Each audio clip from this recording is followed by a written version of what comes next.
संसिद्धस्य फलम तो है जीवन मुक्तस्य योगिना बहिरंतः सदानंद रसास्वादन मात्मनि। संसिद्धस्य फलम तो एतत् जीवन मुक्तस्य योगिना। संसिद्ध का मतलब है पूर्णता को प्राप्त। संसिद्ध, संसिद्धस्य यानी संसिद्ध का जो पूर्ण परिपक्व है आत्मस्थित में। जीवन मुक्त से जीवन मुक्त का ये दो प्रयोग है। संसिद्ध का और जीवन मुक्त का। और योगिनः योगी का तु वस्तुतः एतत् जीवन मुक्त से यही जीवन मुक्ति का फलम फल है। जो संसिद्ध है, जीवन मुक्त है, योगी है, उसका यही फल है। वही अंतः सदा आनंद रस आस्वादनम आत्मनि। आत्मनि अपने आप में, वही अंतः बहिरंतः वही अंतः बाहर और भीतर सदा आनंद रस आस्वादनम सदैव आनंद रस का आस्वादन करता रहे। जीवन मुक्त संसिद्ध योगी के लिए यही फल मिलता है कि अपने आप में सदा आनंद रस का अनुभव करता रहे। जीवन में क्या चाहिए? सुख, केवल सुख, दुख नहीं चाहिए। और सुख का आधार हम मान लेते हैं लौकिक वस्तु। यही धोखा हो जाता है। लौकिक वस्तु शरीर रक्षण के लिए है, और शरीर रक्षण में भी थोड़ी वस्तुओं की आवश्यकता है। बहुत थोड़ी वस्तु की जरूरत है, ज्यादा नहीं। हम इतने पदार्थ निष्ठ हो जाते हैं कि समझते हैं दुनिया भर का कबाड़ इकट्ठा होना जीवन है, और इसलिए सारी शक्ति उसी में लगा देते हैं और जीवन व्यर्थ चला जाता है। जीवन भर कंकर बटोरते रह जाते हैं, हीरा तक पहुंचते ही नहीं। दुनिया की वस्तुएं कंकर हैं, और जैसे वो दिखती हैं वैसे हैं नहीं। वो तो बहुत चिकना बना करके है। कुछ प्रकृति चिकना देती है, कुछ मनुष्य चिकना देता है। प्रकृति से देखो, ये पेड़ पौधे अपने आप बने हैं, पत्ते, नसें, फूल, इनकी श्यामलता कितनी बढ़िया लग रही। लेकिन ये सब सूख जाएंगे। देखो ये सभागार की फर्श मनुष्यों ने रगड़ करके ऐसा बना दिया है, लेकिन ये कब तक ऐसा रहेगा? ये सब में अपने चित्त को नहीं लगाना चाहिए। इसमें लगाने वाला हानि उठाएगा। सुख है मन की शांति। मन की शांति है अहंकार कामना छोड़ने से। तो सबकी अभिलाषा है ये सदा आनंद रस में डूबा रहे, सब समय आनंदित। सदा आनंद रस आस्वादनम वही अंतः भीतर बाहर आनंद रस का आस्वादन करता रहा। भीतर बाहर का अर्थ है समग्रता। दाएं बाएं, आगे पीछे, ऊपर नीचे, ये कथन की शैलियां। जैसे साहब ने कहा, फाम आगे फाम पाछे फाम दाहिने डेरी। तैसे आगे पीछे दाएं बाएं ऊपर नीचे सब तरफ से आनंद आनंद आनंद। इन शब्दों की घटाटोप में अर्थ यह है कि कभी क्लेश न होना, आनंदित ही रहना सब समय। यही जीवन का फल है। योगी है तो इसका मतलब आनंदित रहे, जीवन मुक्त आनंदित रहेगा ही, संसिद्ध आनंदित रहेगा। संसिद्ध होना, योगी होना, जीवन मुक्त होना, सबका मतलब है सहनशील होना,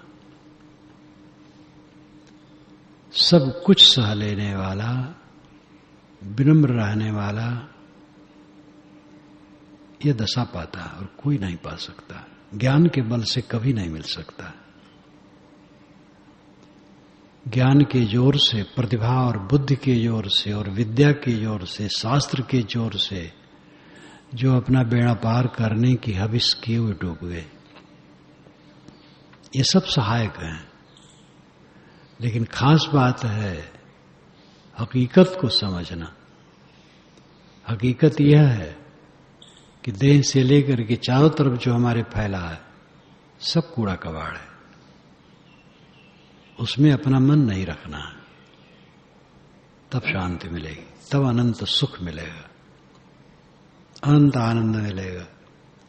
संसिद्धस्से योगिनः जीवन मुक्तस्से, पूर्ण मुक्त संसिद्ध है, जीवन मुक्ति और योगी को तो वस्तुतः यही फल मिलता है कि वह अपने आप में डूबा रहे, अंदर बाहर सदैव आनंद रस का आस्वादन करता रहे। इसका अर्थ है दुखी न रहे, कभी दुखी न रहे। दुखी न रहना ही सुखी रहना है, पीड़ित न रहना ही आनंदित रहना है। अपने विकारों से हम पीड़ित होते हैं। वैराग्यस्य फलम बोधो बोधस्य उपृतः फलम स्वानंदानुभवात् शांति रेशई ओपर्ते फलम। वैराग्यस्य फलम बोधः, वैराग का फल बोध है। वैराग अनासक्ति, बोध तृप्ति। अनासक्ति ये कारण कार्य की व्यवस्था है। अनासक्ति से तृप्ति स्वाभाविक होगी। वैरागस्य फलम बोधः, वैराग का फल बोध है। बोध का एक अर्थ है समझ लेना स्वरूप को और स्वरूप के अतिरिक्त को, स्व और पर को समझ लेना, ये बौद्धिक बोध है। स्व अपने को और पर प्रकृति को, जिसमें हम उलझे हैं उसको, और स्वयं उलझे हैं तो स्वयं को और पर को दोनों को समझ लेना, ये बौद्धिक बोध है। और न उलझ करके कहीं आत्मतृप्त रहना, ये रहने का आंतरिक बोध है। वैराग का फल है बोध। वैराग राग न करना। वैराग का भी अहंकार मूर्खता है, वैराग नहीं, अधकचरापन है। वैराग में अहंकार होगा ही नहीं। वैराग का अहंकार दिखावा वैराग है, थोड़ा मोड़ा है, अहंकार गांठे बैठा है। वैराग का अहंकार क्या? राग दुख देता है। इतना दुख पाए हैं आज तक, अब ये दुख नहीं सहन होता है, इसलिए राग नहीं करेंगे। तो एक विनम्रता है, ग्लानि है। अपने दुख को समझ करके फोड़ा हुआ चीर दिया, मवाद धो दिया, दुख दूर हो गया। इसमें बड़ाई क्या है? राग कचरा है, राग नहीं करेंगे, यही वैराग है। इसमें बड़ाई क्या है? कुछ बड़ाई नहीं। शुद्ध वैराग्य में वैराग का पता नहीं रहता है। वैराग स्वभाव होता है। हनुमान जी को अपने बल का पता नहीं रहता था, जब सभी लोग कहे मैं कूद जाऊंगा समुद्र, लेकिन लौट नहीं पाऊंगा, कोई कहे कि ऐसा ना हो मैं कूदूं पीछे में गिर पड़ूं, सब अपना अपना बल कहे, हनुमान जी चुपचाप बैठे रहे। तब जामवंत ने कहा आप चुप क्यों बैठे? उनको याद दिलाए, तब उनको याद हुआ अपने बल का। ये भाव उकेरने के लिए ये बात कही गई कि जो स्वाभाविक जिसका होता है उसमें अहंकार नहीं होता है। वैराग स्वाभाविक है, वैराग का अहंकार होगा ही नहीं। वैराग अस्वाभाविक है, इसलिए वैराग दिखाया जाता है, प्रदर्शित किया जाता है। सद्गुण अस्वाभाविक होता है तो उसका प्रदर्शन किया जाता है। ताओ का नाश होता है तब दया और सद्गुण उदय होते हैं। तो समझ जाने पर फर्क नहीं पड़ता है। ताओ नियम, विश्व सत्ता का नियम, उसमें जो जीता है तो सद्गुण तो उसके जीवन में अपने आप रहते हैं, उसका पता नहीं रहता है। जब जापान का एक आदमी चीन आया, इसी में एक कहानी आई है, एक पुस्तक थी और कहा कि इसमें पारिवारिक सद्गुणों का वर्णन है, सूत्रों का वर्णन है। तो उन्होंने पढ़ा तो हंसे कि तो हमारे यहाँ स्वाभाविक है, इसको सद्गुण नहीं माना जाता है। जैसे शांत रहना चाहिए, सद्गुण क्या है? तो स्वभाव है। झगड़ा नहीं करना चाहिए, कट नहीं बोलना चाहिए, तो स्वभाव है। कट बोलने से दुख होगा, ये सद्गुण क्या है? तो वो ताओ में जी रहे थे, यानी स्वभाव में जी रहे थे, प्रकृति में जी रहे थे, नियम में जी रहे थे। तो सद्गुण का पता नहीं था। जब ताओ मर गया, स्वभाव मर गया, यानी वस्तु स्थिति मर गई, तब कहा जाने लगा सद्गुण होना चाहिए। जब परिवार में कलह बढ़ा, तब भाईचारे का व्यवहार, मैत्री, प्रेम की बात सामने आई। कलह ही नहीं है, एक दूसरे से हंस के बोलते हैं, मिलते हैं दिल खोल के, तो भाईचारिक व्यवहार का अलग से जरूरत कहां है? बड़ी गहराई में ताओ के विषय में लाओ त्से सोचते हैं। तो जब वैराग सही रहता है तो वैराग का पता नहीं रहता है। ये लगता नहीं मैं वैराग कर रहा हूं, दुख से छूट रहा हूं, वैराग नहीं कर रहा हूं। पुजवाने के लिए नहीं है। भेषधारी अपने को पुजवाने के लिए समझते हैं हम भेष धरे हैं।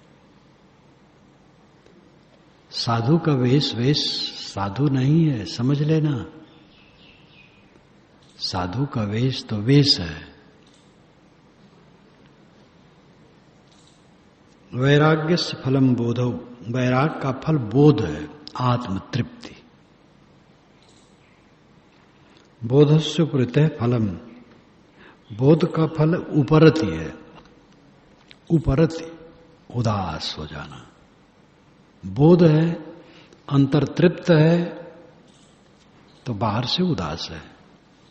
जो अंतर तृप्त होगा वो बाहर कहीं भी लुभाएगा नहीं। लुभाने की कोई चीज ही नहीं है।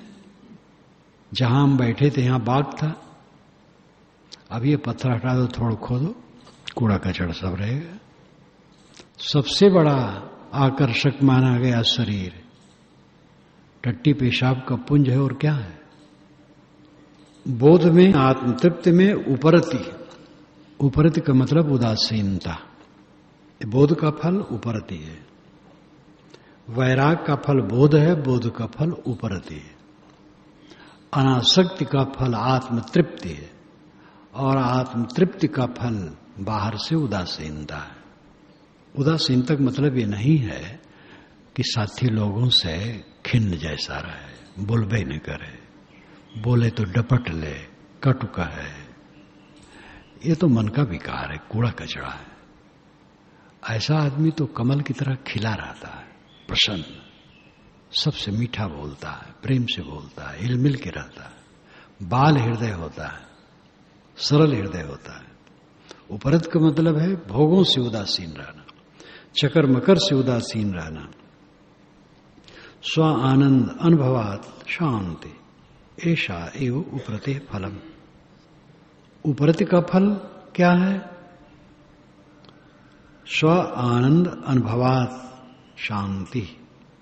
स्व आनंद के अनुभवात यानी अनुभव से, प्रत्यय लग जाने पर हो गया से। स्व आनंद अनुभवात, स्व आनंद के अनुभव से शांति फलम, ये उपरति का फल है। ऐसा ये उपरते फले, यही उपरति का फल है कि स्व आनंद के अनुभव से शांति मिल जाए। वैराग का फल बोध है, बोध का फल उपरति है, उपरति का फल है स्व आनंद अनुभव के कारण शांति मिल जाए। वैराग अनासक्ति, अनासक्ति का फल क्या है? आत्मतृप्ति। और आत्मतृप्ति का फल क्या है? बाहर से उदास रहना। बाहर से उदास रहने का फल क्या है? अपने आत्मा के अनुभव में फिर रहता है, इसलिए गहरी शांति रहती है। यही परम फल है। अंत में गहरी शांति ही परम फल है। यदुत्तरोत्तरा भाव पूर्वपूर्वम तु निष्फलम निवृत्ति परमा तृप्तिरानंदो अनुपमा स्वतः। यदुत्तरोत्तरा भाव, यदि उत्तर उत्तर अभाव, यदुत्तरोत्तरा भाव, इस समस्त पद का पदच्छेद करने पर 4 पद अलग अलग हो गए। यदि उत्तर उत्तर अभाव, ये शुद्ध शब्द है, और जब मिला दिया गया तो यदुत्तरोत्तरा भाव। यदि उत्तर उत्तर अभाव है, पीछे पीछे अभाव है, तो पूर्व पूर्वम तो निष्फलम, तो पूर्व पूर्व निष्फल है।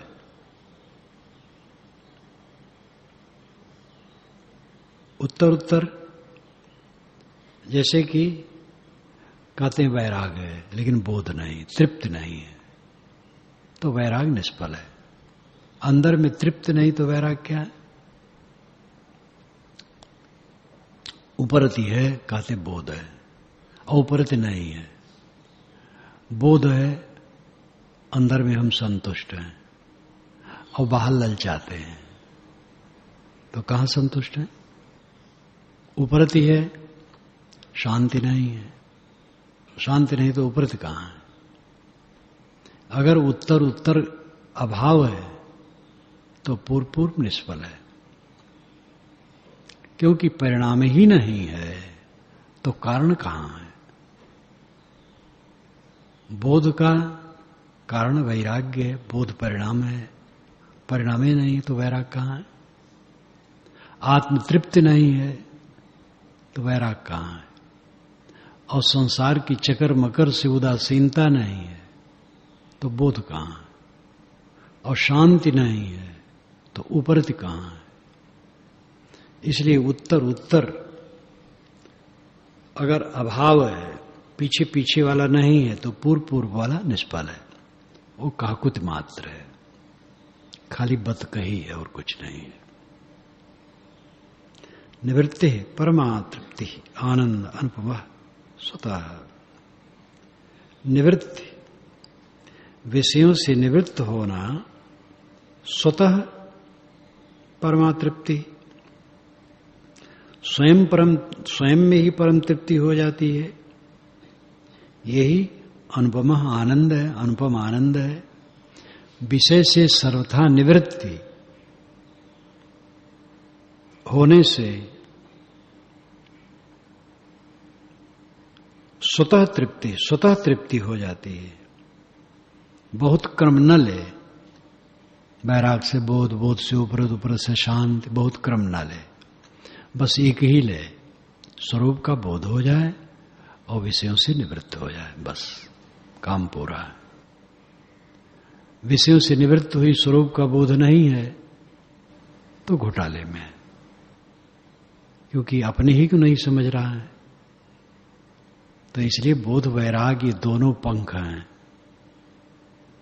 जो भवन के ऊपरी तल पर चढ़ने के लिए हैं। आत्मस्थित के ऊपरी भवन पर तभी चढ़ा जा सकता है, पीछे आया था। तो बोध हो और वैराग्य हो, बोध हो और विषय की निवृत्ति हो। स्वरूप को समझ लिया और विषय की निवृत्ति हो गई, बस बेड़ा पार है।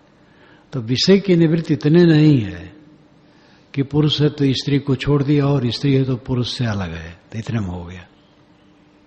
इतना बहुत कठिन बात है, यही बहुत कठिन है। स्त्री पुरुष से अलग होना, पुरुष स्त्री से अलग होना दुनिया में बहुत कठिन है। यह कर लिया, उसने बड़ा काम किया, लेकिन और बाकी है।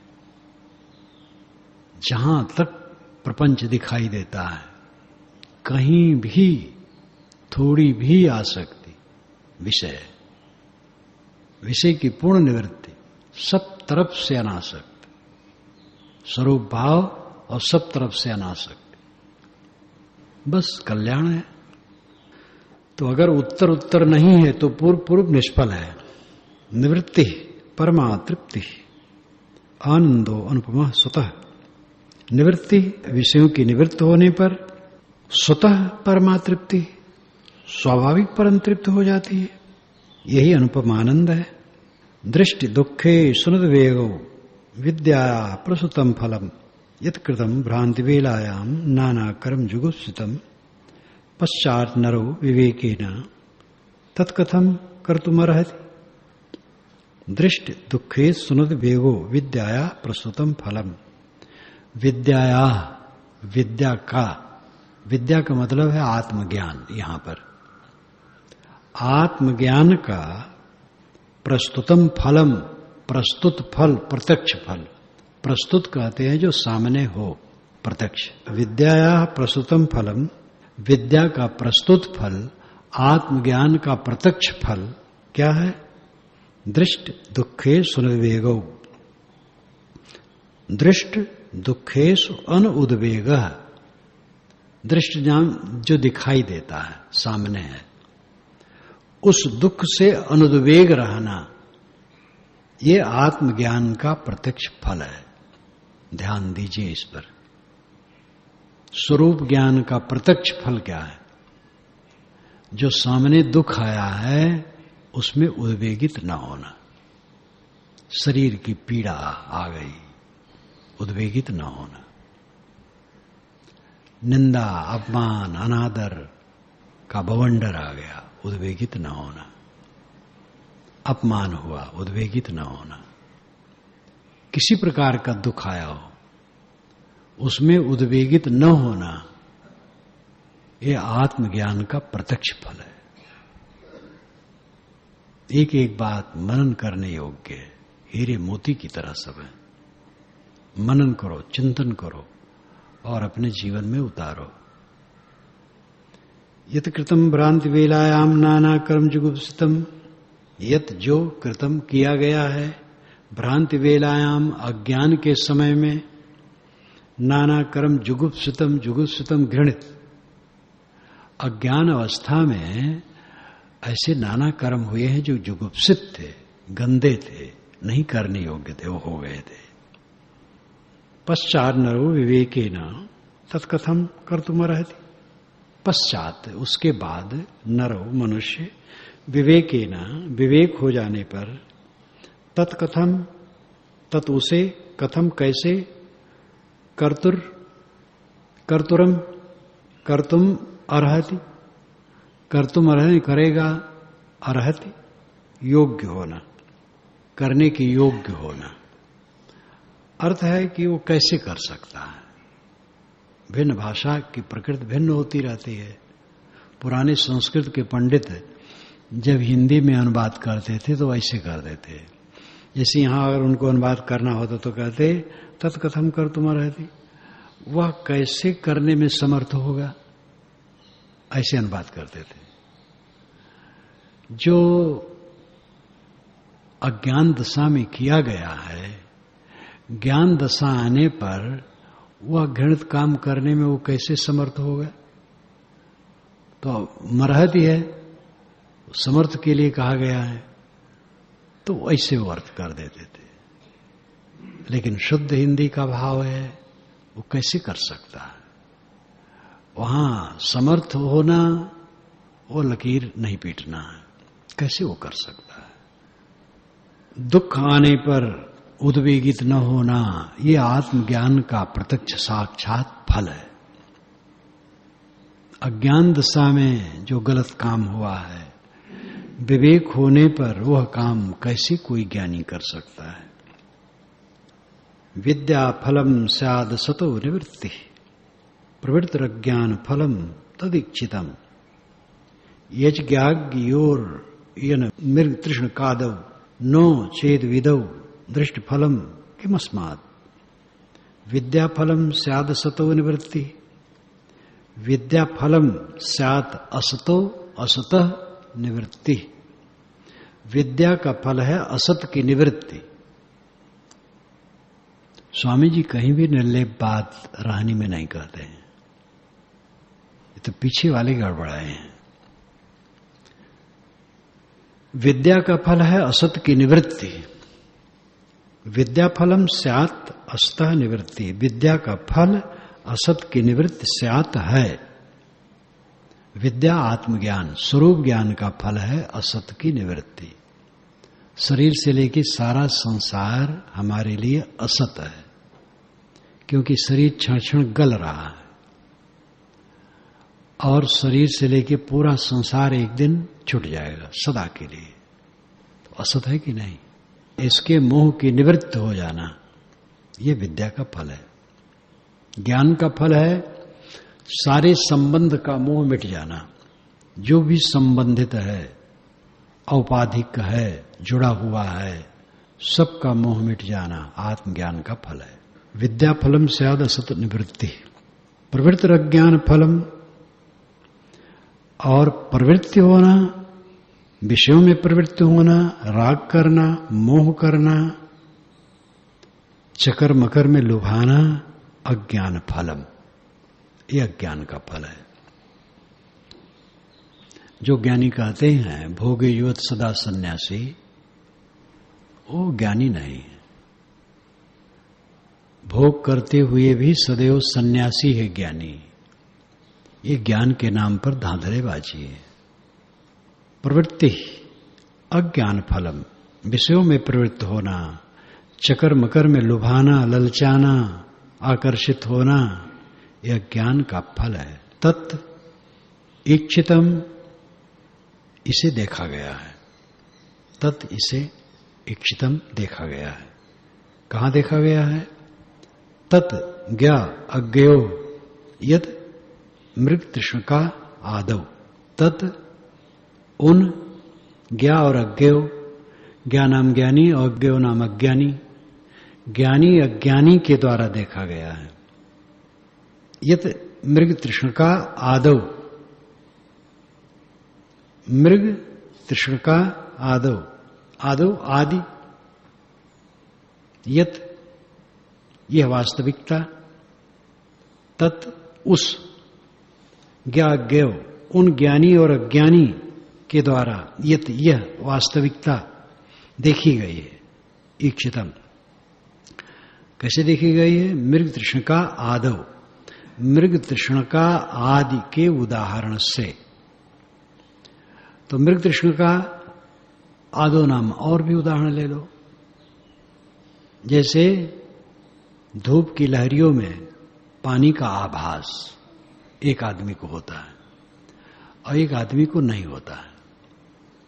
तो जिसको पानी का आभास होता है वो उसमें दौड़ता है पानी के लिए, वही भटकना है। और जो समझता नहीं थी वो तो धूप की लहरियां, तो नहीं भटकता है। इसी प्रकार आदो में और भी ले लो। सेमल का फल रसदार होता है, ये भ्रम, तो उसके चक्कर में रहेगा। और जो समझेगा रसदार नहीं है तो रोआ है, तो नहीं रहेगा। तो सार असार की समझ से ये बात समझ सकते हो। ज्ञा और अज्ञ एक ज्ञानी है जो समझता है कि धूप की लहरियों में पानी नहीं है और सेमल के फल में रस नहीं है, इसलिए उसमें प्रवृत्त नहीं होता है। एक समझता है नहीं रस है तो उसको फोड़ के चीखना चाहता है, और धूप की लहरियों में पानी का आभास करता है तो दौड़ता है पानी पीने के लिए। ये उदाहरण है, ये ज्ञानी और अज्ञानी के उदाहरण से समझा जा सकता है। इसी प्रकार जो दुनिया की वस्तुओं के लिए दौड़ता है, भोगों के लिए, वो अज्ञानी है, और जिसके लिए नहीं दौड़ता है, सिमट के रहता है, कम से कम सादे में अपना गुजर करता है, सबकी साथ है, शांत रहता है, वो ज्ञानी है, वो समझदार है। नो चेत विदः दृष्टफलम किम अस्मात्। नो, यदि ऐसा न हो, चेत नो, चेत यदि, नो न हो, यदि ऐसा न हो तो विदः दृष्टिफलम किम अस्मात्। अस्मात् इससे, यानी ज्ञान से क्या फल मिला? विदः दृष्टिफलम किम, जो विद है, ज्ञानी है, तो दृष्टिफल नाम प्रत्यक्ष फल उसे क्या मिला? ज्ञानी है और ललचा रहा है तो क्या फल मिला उसे? ललचाने वाले तो दुनिया के लोग है ये, तुम ज्ञानी हो के ललचा रहे हो। विदः दृष्टिफलम किम अस्मात्, अस्मात् इस ज्ञान से, विदः दृष्टिफलम किम, ज्ञानी को दृष्टिफल क्या मिला, प्रत्यक्ष फल क्या मिला? स्वामी जी कहते हैं विद्या फलम स्यात् असत निवृत्ति। आत्मज्ञान का फल है असत की निवृत्ति हो जाना, लोभ लालच आकर्षण खिंचाव खत्म हो जाना, ये आत्मज्ञान का फल है। और प्रवृत्ति अज्ञान फलम, और प्रवृत्ति अज्ञान का फल है। ललचाना, लुभाना, आकर्षित होना, खिन्न होना, दुखी होना, अमर्ष में डूबना, पीड़ित होना, सब अज्ञान का फल है। चीजों में नहीं ललचाते हैं, लेकिन कोई कुछ कह दिया, अमर्ष में दुखी है, अरे वही मूर्खता है। क्षोभित होना ही अज्ञान का फल है। पदार्थों में खींचना क्षोभित होना है, किसी के कह देने से उद्वेगित होना क्षोभित होना है, मान बढ़ाई की इच्छा रखना क्षोभित होना है, कुछ पाने की इच्छा रखना क्षोभित होना है, ये सब अज्ञान का फल है। तदिच्छिदम इसको देखा जाता है ज्ञा और अज्ञ के मृत तृष्णा आदि के उदाहरण से। प्रत्यक्ष फल क्या मिला ज्ञानी को? अगर वो खिंच रहा है चारों तरफ, उद्वेगित है, अशांत है, असंतुलित है, तो क्या मतलब होता है ज्ञानी? ज्ञानी वह है जो तृप्त आत्मा है, निर्भय। अज्ञान हृदय ग्रंथेर्विनाशौ यद्य शेषतः अनिच्छोर विषय किम्नु प्रवृत्ति कारणम स्वतः। अज्ञान हृदय ग्रंथे विनाशा यदि अशेषतः, यदि अगर अशेषतः पूरा का पूरा हृदय की अज्ञान ग्रंथि विनष्ट हो गई, हृदय का मोह सारा मिट गया, अनिच्छो विषय किम्नु प्रवृत्ति कारण स्वतः। अनिच्छो जो अनिच्छित है, जिसको इच्छा नहीं है विषयों की, तो विषय किम्नु प्रवृत्ति, वो स्वयं प्रवृत्त हो जाएंगे। यहां नु नहीं है, नु का अर्थ नहीं है। जैसे किम्नु प्रवृत्ति, क्यों नहीं प्रवृत्त होंगे, ऐसा अर्थ नहीं है। ये नु प्रश्नवाचक है, तो इसका अर्थ कैसे वो प्रवृत्त हो जाएंगे? अनिच्छो विषय किम्नु प्रवृत्ति, जो अनिच्छा वाला है, इच्छा रहित है, विषय उसके मन में कैसे घुस जाएंगे? कारण स्वतः। कौन कारण है कि स्वतः वो घुस जाए? स्वतः विषय प्रवृत्ति के कारण नहीं बन सकते। जिसके मन की इच्छा समाप्त है तो उसके मन में विषय नहीं घुस सकते हैं, वो तो अपनी कमजोरी है, इसलिए घुसते हैं। तो स्वामी जी कहते हैं अज्ञान, सारी अज्ञान की ग्रंथियां जिसकी विनष्ट हो गई हैं, अज्ञान हृदय ग्रंथि विनाशा यदि अशेषता, अगर अशेषता पूरी की पूरी अज्ञान ग्रंथियां हृदय की नष्ट हो गई हैं, तो अनिच्छो विषय किम नु प्रवृत्ते।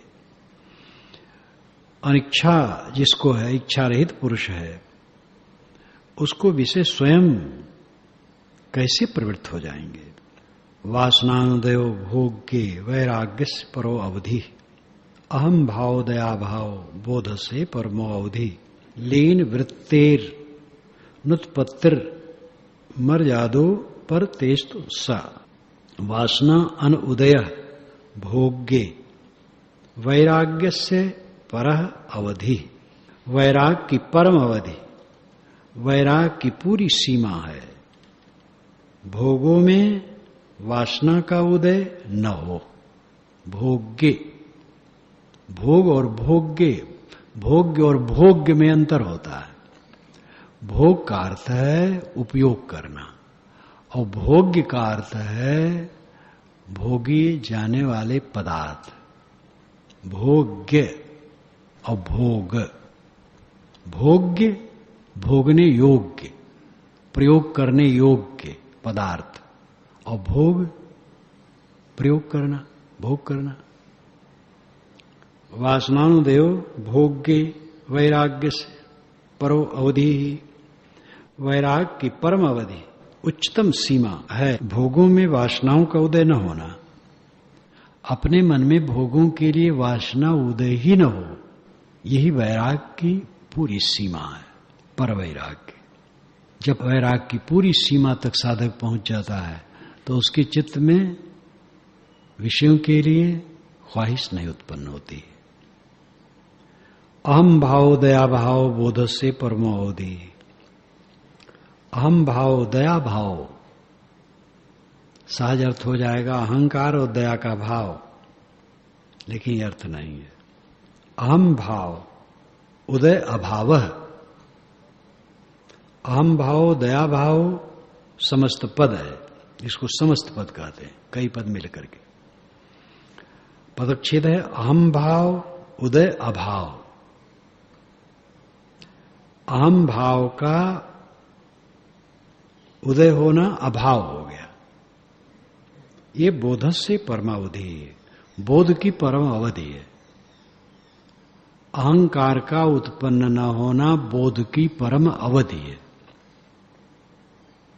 वैराग की उच्चतम सीमा क्या है? भोगों में आकर्षित न होना। और बोध की परम अवधि क्या है? अहंकार का उदय न होना। लीन वृत्ते अन उत्पत्ति मर्यादा उपरते तु सा। तु वस्तुतः सा वह लीन वृत्ते अनुत्पत्ति, लीन वृत्ति का उत्पत्ति न होना, ये उपरति की मर्यादा है, उपरति की सीमा है। पूर्ण उपरति हो गई, पूर्ण निराशा हो गई तो लीन वृत्ति फिर उदय न हो। तो लीन वृत्ति जब वृत्ति लीन हुई, नहीं उत्पन्न हुई, लेकिन व्यवहार है, तो व्यवहार में जब काम करेगा तो फिर आगे सावधान रहना होगा। ये नहीं कि एक बार वृत्ति लीन हो गई, चित्त शांत हो गया तो निश्चिंत सोए। ये देह झंझट है, साथ में व्यवहार है, प्राणी पदार्थ है, जीवन निर्वाह है। ये सब में रह करके फिर सावधानी बरतने की जरूरत है, कहीं भी भटकना ना हो जाए। फिसले फिसले फिसले, थोड़ी भी असावधानी हुई फिसले फिसले फिसले। ये पोद्दार जी ने कहा था बातचीत करते करते, फिसले फिसले फिसले। सबका अनुभव है, सभी साधक हर जगह साहब ने दाहिने बाएं आगे पीछे जो सावधान होने कहा है वो क्या है? सभी संते कहते हैं। तथागत बुद्ध की वाणी में है कि ठीक है, शांति मिलती है और ध्यान में पहुंच जाते हो और कई बातें कहें, लेकिन अगर मन के विकार अवशेष हैं तो निर्वाण की आशा नहीं करना। वो सब की कुंजी है। मन का विकार पूरा ध्वंस होना चाहिए। जागते रहो, पूर्ण विजय मन पर हो गई है तो भूल न जाना, वृत्तिलीन हो गई किसी समय, बिल्कुल संसार व्यर्थ लगता है, शरीर संसार सब व्यर्थ लगता है। लेकिन सावधान न रहोगे तो वही सार्थक लगने लगेंगे।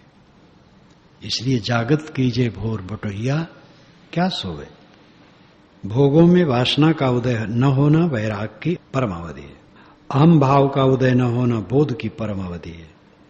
और उपरत की परमावधि है चित्तवृत्ति लीन हो जाए, शांत हो जाए और उसकी उत्पत्ति न हो। लेकिन ये बताया गया कि देह है फिर उत्पत्ति होने की संभावना, इसलिए सदैव सावधान रहो। ब्रह्माकारतया सदा स्थितया निर्मुक्त बाह्यार्थ धीरन्या वेदित भोग भोग कलनौ निद्रालुवत बादलवत स्वप्नालोकित लोक वज्रदिदम पश्यन् क्वचिल्लब्ध धीरास्ते कश्चिदनंत पुण्य फल भुग्धन्य सा मान्यो भूय। ब्रह्माकारतया सदा स्थितया निर्मुक्त बाह्य अर्थधी, जो ब्रह्माकार में सदैव स्थित है, स्वरूप भाव में सदैव लीन रहते हैं। ब्रह्माकारतया सदा स्थितया, स्वरूपाकार वृत्त में सदैव स्थित रहते हैं। निर्मुक्त बाह्य अर्थधी, बाह्य अर्थ बाह्य विषय से धी, जिसकी बुद्धि निर्मुक्त है, जिसका मन बाहरी विषयों में कहीं नहीं चिपकता है। अन्य आवेदित भोग्य भोग कलना, अन्य दूसरे द्वारा आवेदित प्रस्तुत किए गए भोग्य देह उपयोगी वस्तुएं भोग कलना भोग करता है। यानी बाहरी जो जीवन निर्वाह की चीजें हैं वह दूसरे द्वारा उपस्थित की गई और उसका उपयोग कर लेता है। बाहरी लोग, कई लोग ऐसा नहीं अर्थ करते हैं कि देह निर्वाह की चीजें, वो कहते हैं कि भोग वस्तुएं दूसरे लोग उपस्थित करते हैं, वो भोग लेता है, बस इतने अर्थ करते हैं। और उसमें तो बहुत गड़बड़ है। यहां भोग्य वस्तुएं हैं देह निर्वाह की चीजें। एक ब्रह्मज्ञानी से बात होती रही, मैंने कहा अच्छा बताओ, तो ज्ञानी कामादिक भोग भी करे? कहे हाँ, उसकी अपनी इच्छा नहीं होनी चाहिए। अब अगर कोई ऐसा प्रस्तुत होता है तो कोई हर्ज नहीं। तब जब मैंने घेरा तो वो भाई भाई करने लगे। हम कहे यही तो तुम लोगों का विनाश है।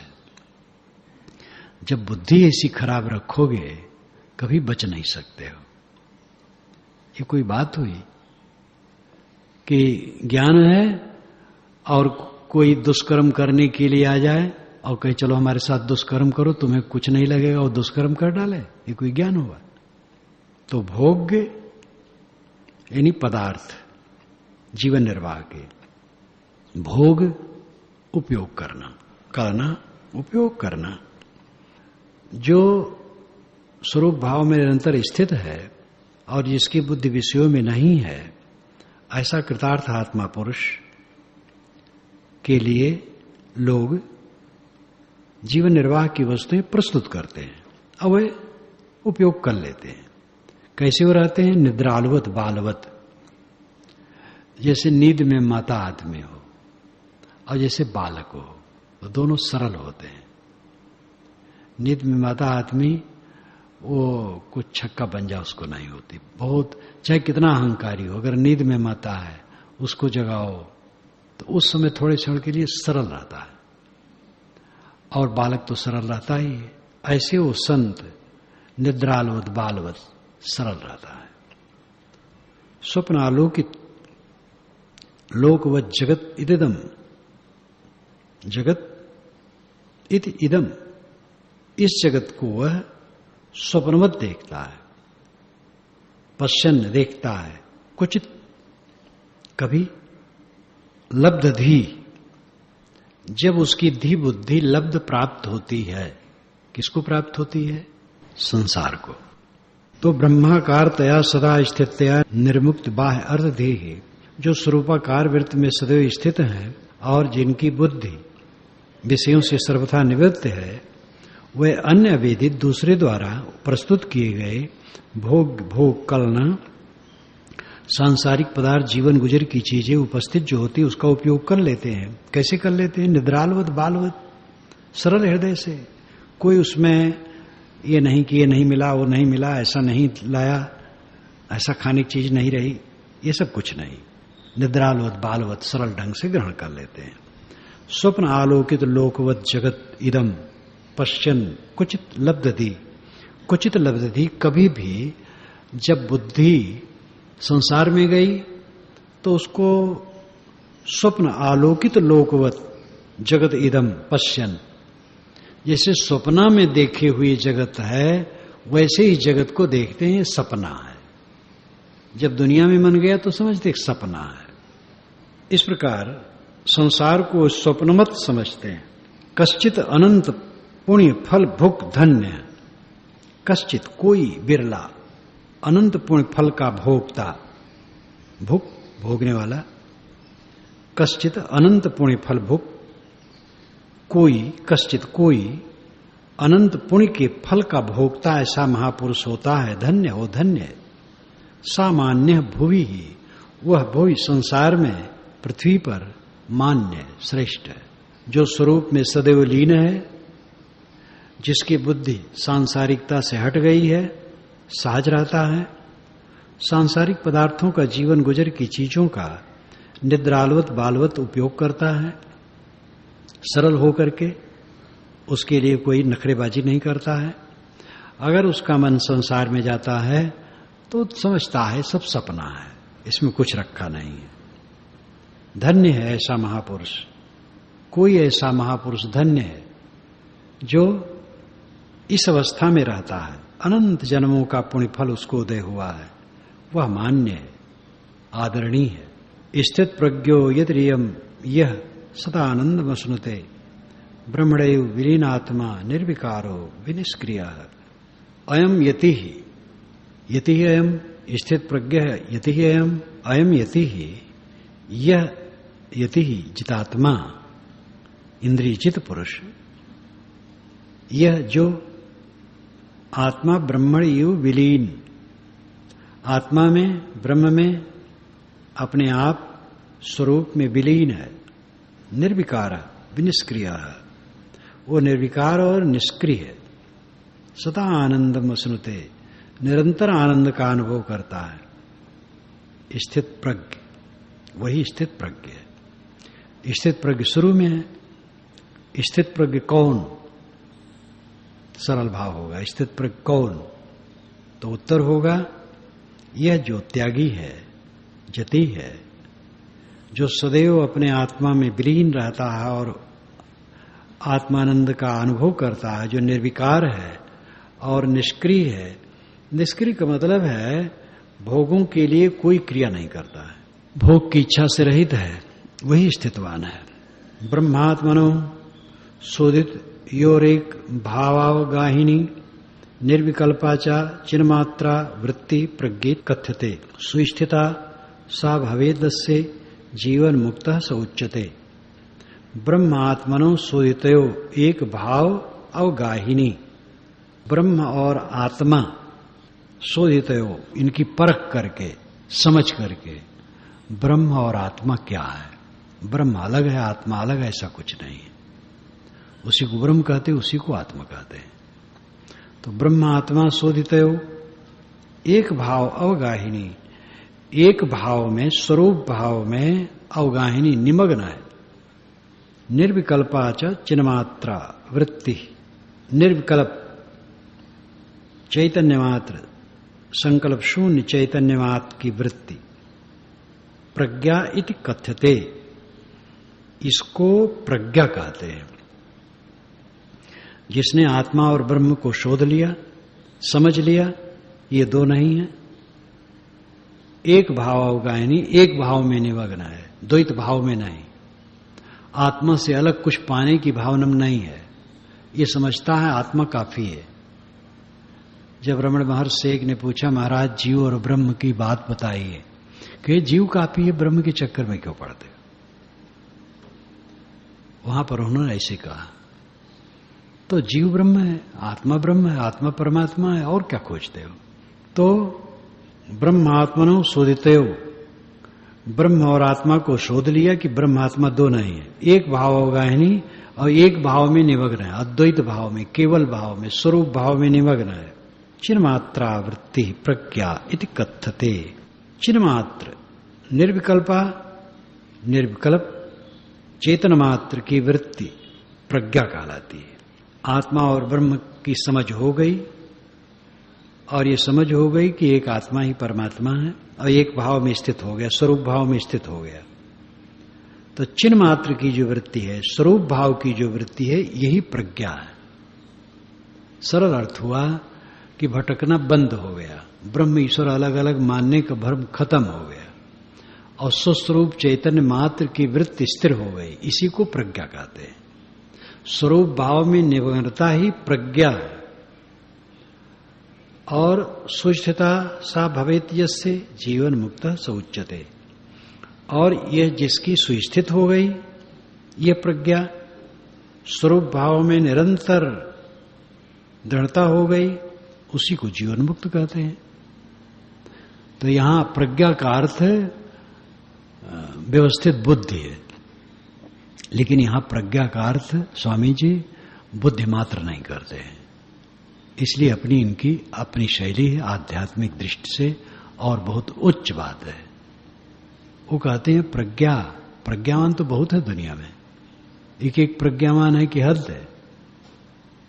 वीणाया रूप सौंदर्यम शास्त्रीय वादन सौष्ठवम प्रजारंजन मात्रम तम ना साम्राज्याय कल्पते। वीणा का रूप सौंदर्य, उसको बजाने का ढंग सुंदर, ये प्रजारंजन मात्र के लिए है, इसमें साम्राज्य की प्राप्ति नहीं होती है। वाग वैखरी शब्दक्षरी शास्त्र व्याख्यान कौशलम वैद संविद साम मध्य भुक्ते न तो मुक्ते।